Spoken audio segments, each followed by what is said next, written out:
hal dal iyo hal dad aan leenahay ma la isku raayo. wax walba waxa ugu muhiimsan midnimada iyo walaalnimada iyo is-ixtiraamka. ninka xilka haya lagu ixtiraamo, kan aan helin oo hore usoo qabtayna lagu ixtiraamo. kureed sanado badan oo shal aragti duwanaansho siyaasadeed iyo ku dhaxaysay mas'uuliyiinta koonfur galbeed ee xilalka sare ku qabadi iyo markii ka horeeyay Muqdisho may ka kulmiyay madaxweynaha dowlad goboleedka koonfur galbeed mudane Cabdicasiis Xasan Maxamed Laftagareen may abuurmay kalsooni siyaasadeed iyo inta la wada fadhiyo koriyada la shal aragti duwanye isku warqablaanta siyaasiyiinta may maxsuulka natiijadeed hayay inta iyo lumaan dana badan oo ku wada dhaxaysay siyaasiyiinta koonfur galbeed.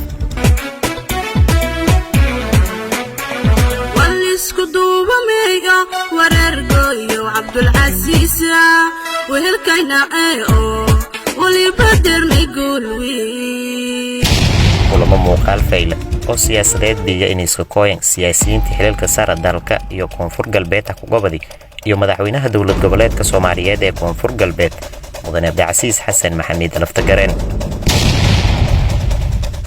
may la ku warqaaday intii la muujiyay isku duubni iyo midnimo doorashadan iyo dheeda suxur iyo xalaal kulankan ka horeeyay may soo kordhiyay hoyga Muqdisho soo ku deganay gudoomiyihii hore golaha shacabka baarlamaanka federaalka Soomaaliya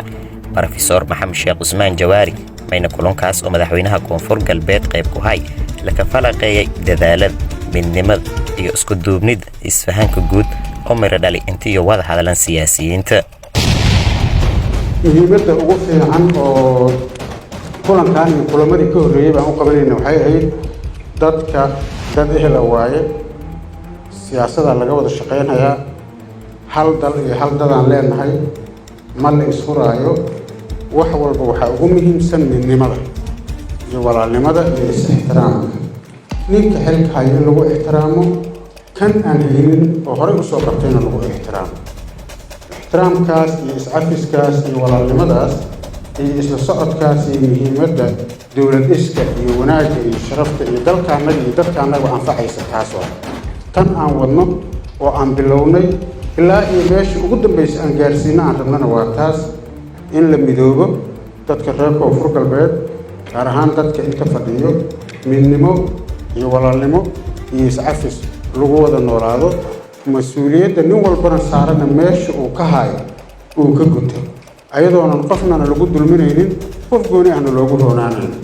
laga shaqeeyo sidii dadka ay ku midoobi lahaayeen dalkana horumar ku gaari lahaa.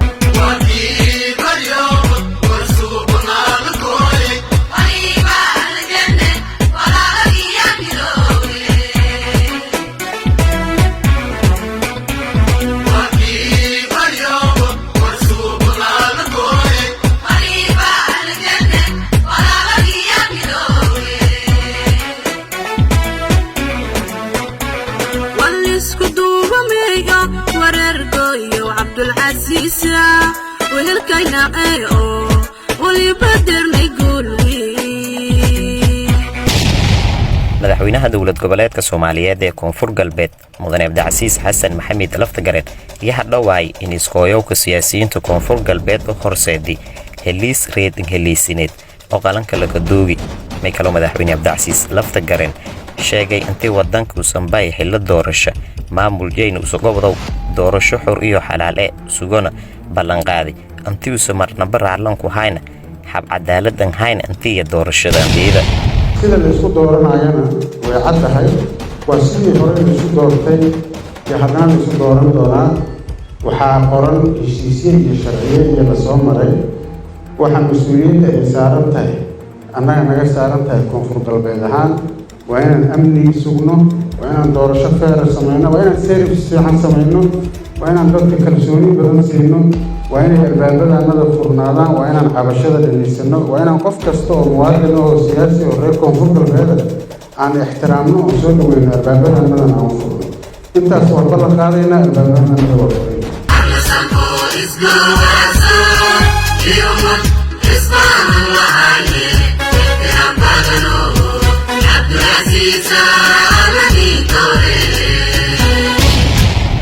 mas-uuliyiintii hore ee xilka gudoomiyaha baarlamaanka Soomaaliya Xaqabadi iyo xildhibaanada lamada aqal ee baarlamaanka federaalka Soomaaliya deegaan doorashada yeeta koonfur galbeed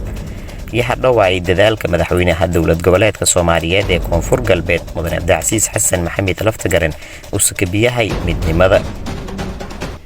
haddaan muran iyo colaad maanka nagaga jiri hadday madaxdeeni sare miska wada fadhido mudanayaalkii haddaan muranka taagane mudanayaalkii haddaan muranka taagane haddaan midigii iyo bidix midina naga maqnayn mahad ilaah baharedigil miriflow midnimo iniskoyonka siyaasiyiinta Koonfur Galbeed oo kaalinta ankawiin uu sakalahay madaxweynaha Koonfur Galbeed Mudane Cabdicasiis Xasan Maxamed Laftagareen iyo abuurtay xasilooni siyaasadeed ee la dhawaan landareerahay doorashada xildhibaanada lamada aqal ee baarlamaanka Soomaaliya dowlad goboleedka Koonfur Galbeed Soomaaliya iyo jihaysatay dhabo horumarka iyo deganaanshaha siyaasadeed